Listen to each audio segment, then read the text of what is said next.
Hey guys, welcome to Reddit Brew. You know the drill. We're back at it again with the Reddit stories. So let's jump into it, shall we?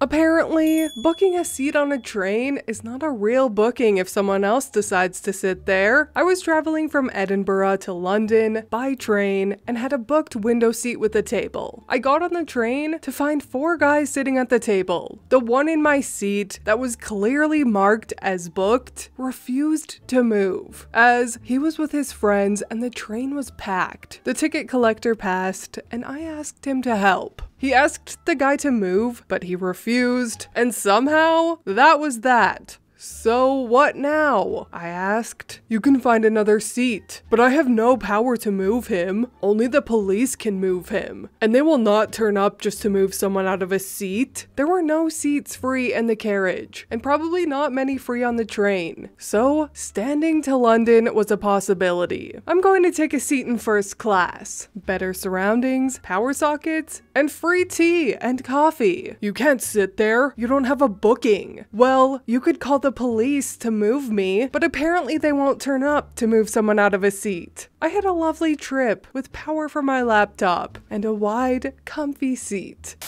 Oh man, this is the best Uno reverse card I have ever seen. How do the staff not have the authority though? You agree to follow their instructions when you buy a ticket. Doesn't seem like they should require police to enforce basic rules. But I digress, and OP using that to their advantage makes my petty heart sing.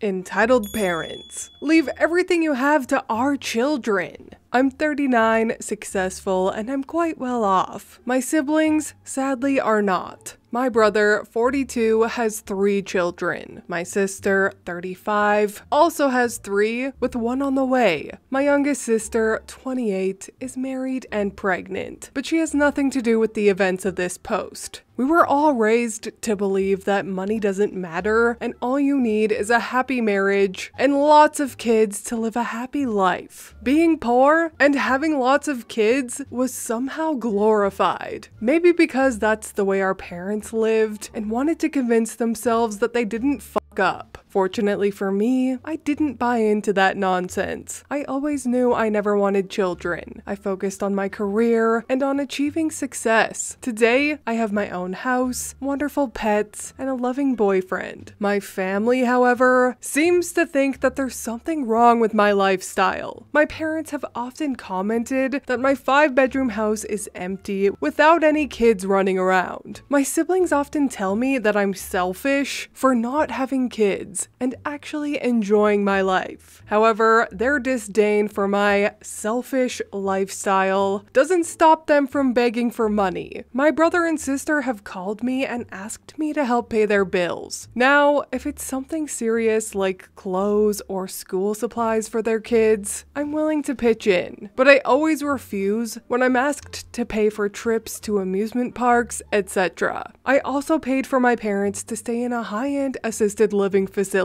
They're my parents. I felt that I owed them this much. I have moved them to a less luxurious facility because of something horrible they did. I'll make a post about that too, if you're interested. However, I couldn't help but feel insulted when they sang praises for my siblings for breeding and following in their footsteps, and how my parents wish I had done the same. As if, among all their kids, I'm the biggest disappointment. For this reason, I've distanced myself from them. I only call or visit to check up on them and don't let them be part of my life. The other day, I got a call from my sister asking if she, her husband, my brother, and his wife could come over. I said okay. They asked me to leave my fortune to their kids in equal portions, and if I did, they would stop asking me for financial help. They asked this as if they were doing me a favor. You don't have kids, so who are you gonna leave it to? Asked my brother. I told them I was going to leave my money to charities and that I don't owe them shit. When they went on the "you're selfish" tirade, I told them to get lost. The next morning, I got a call from my dad telling they were disappointed in me. I simply hung up. The one family member who has stood by me is my youngest sister. She actually has her shit together, and I could not be more proud of her. Edit, here's what my parents did to deserve the downgrade. After the altercation with my siblings, my parents tried a different strategy. They tried to sweet talk me, and suddenly their tune had changed from, "You're so selfish," to, "Aw, we didn't mean it, let's talk." So after they kept pestering me to have a word with them in person, I invited them over. Now, my parents know damn well that chocolate is bad for dogs, but my mom has tried to give them some on many occasions. When I tell her off, she comes back with, "But maybe they like it." And I was just being nice. This time when they came over, I left them in the living room and went to the kitchen to get some refreshments. While I was there, one of my dogs came over to greet them. I could see them from my kitchen. My mom petted him for a while, then reached into her purse and pulled out a bar of chocolate. She broke off a piece and was about to give it to him when I stormed over and knocked it out of her hands. My parents looked shocked. I was enraged. Even after being told repeatedly that chocolate is bad for dogs, they just didn't get it. When I asked my mom what the hell she was doing, my dad actually started yelling at me and told me I was being rude. I told them either they were complete idiots or they were intentionally trying to hurt my dog. I told them that I was sick of their BS and they were on very thin ice with me. When they tried to argue back, I grabbed my dad by the arm and walked him out of the door. My mom followed. This was less than a month ago, and a few days ago, they were moved to a much less cushy facility. They won't be mistreated. I would never allow that to happen. But all they'll have are nutritious meals, medical care, and a television they'll have to share with the others. The nice, fully furnished mini apartment they had earlier, with all kinds of luxuries, will soon be a distant memory.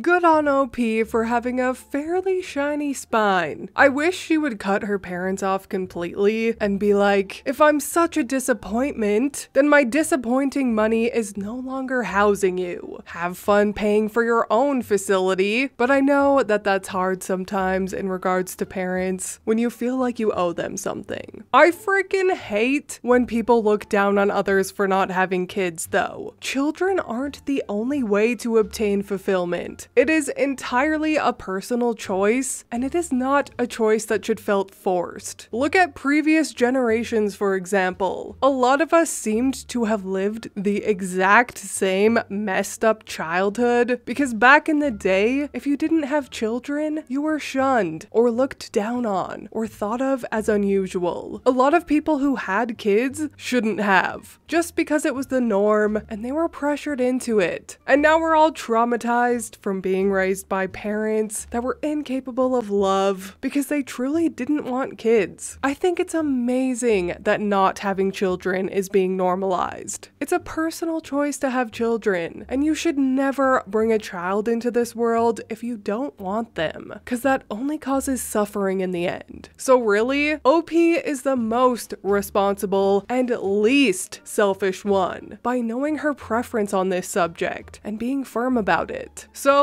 her greedy family members all need to go pound sand. Also, write a will ASAP, OP. But anyway, that is all from me today. I hope you enjoyed these 2 Reddit stories. If you did, please leave a like and subscribe. I truly appreciate when you do, and I will see you in the next Reddit story. Bye!